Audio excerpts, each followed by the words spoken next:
nwunye aka na-achị Anambra steeti bụ Dr. Oriaku nọnye Soludo ekwugo ha n'ọchịchị n'ugbu a na steeti a enwedị ohere ọbụla ha ga-enye maka iji mmadụ tụmgbele iji ụmụaka lụọ ọlụ dịrị ike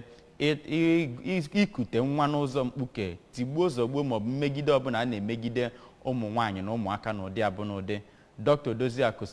Soludo kwuru nke a n'oge ọ na-agwa ndị Anambra okwu n'agbakọ ịtụ alo nke dị n'etiti ministri na-ahụ maka ọdịmma ụmụ nwaanyị na ọha na eze n'otu dị iche iche na-ahụ maka ya bụ isiokwu. Blessing Austin Nweke jere ya bụ nzukọ wee weta akụkọ ị ga-anụ ugbu a.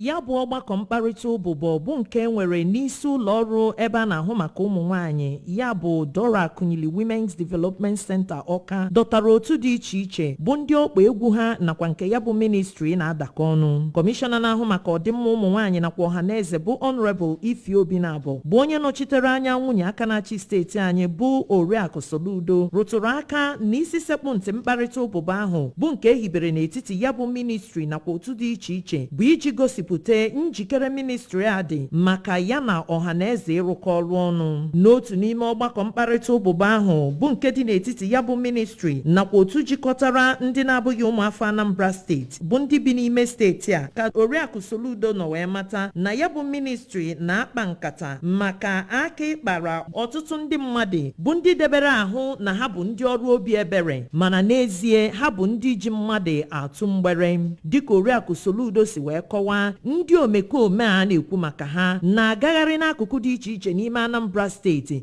duru ndị ahụ na-adịghị nakwa ụmụntakịrị na-ayọ ego. O mere ka amata na mkparịta ụbụbọ a ehibere n'etiti ya bụ ministri nakwa ndị ọbịa dị oke mkpa n'ihi na achọpụtara na pesentị 95 n'ime ndị ọkpa atụrụ a abụghị ụmụafọ Anambra steeti. Ọ bụ n'ihi ya ka Oriaku Soludo ji wee yọọ ndị ọbịa ayịyọ ka ha biko donyere ya bụ ministri ukwu iji hụ na ebumnobi ya metara ezi mkpụrụ. Na nzaghachi, ọtụtụ ndị mmadụ bụ ndị ọrụ na-eru n'okwu na ya bụ otu ndị ọbịa bụ nke gụnyere onye isi na-ahụ maka ụmụ nwaanyị n'otu ahụ bụ Oriaku Jane Nze nakwa onye isi ha bụ Honorable Chief Ngwoke nakwa Alhaji Isa Adamu mere ka amata na ya bụ otu ji njikere ịdọnyere ministri ụmụ nwaanyị nakwa gọọmenti Anambra steeti ukwu iji hụ na ebumnobi ha dum pụtara ihe. Ndị ọzọ ya na ministri ahụ nwekwara mkparịta ụbụbọ n'ime otu izu ụka gụnyere otu jikọtara nta akụkọ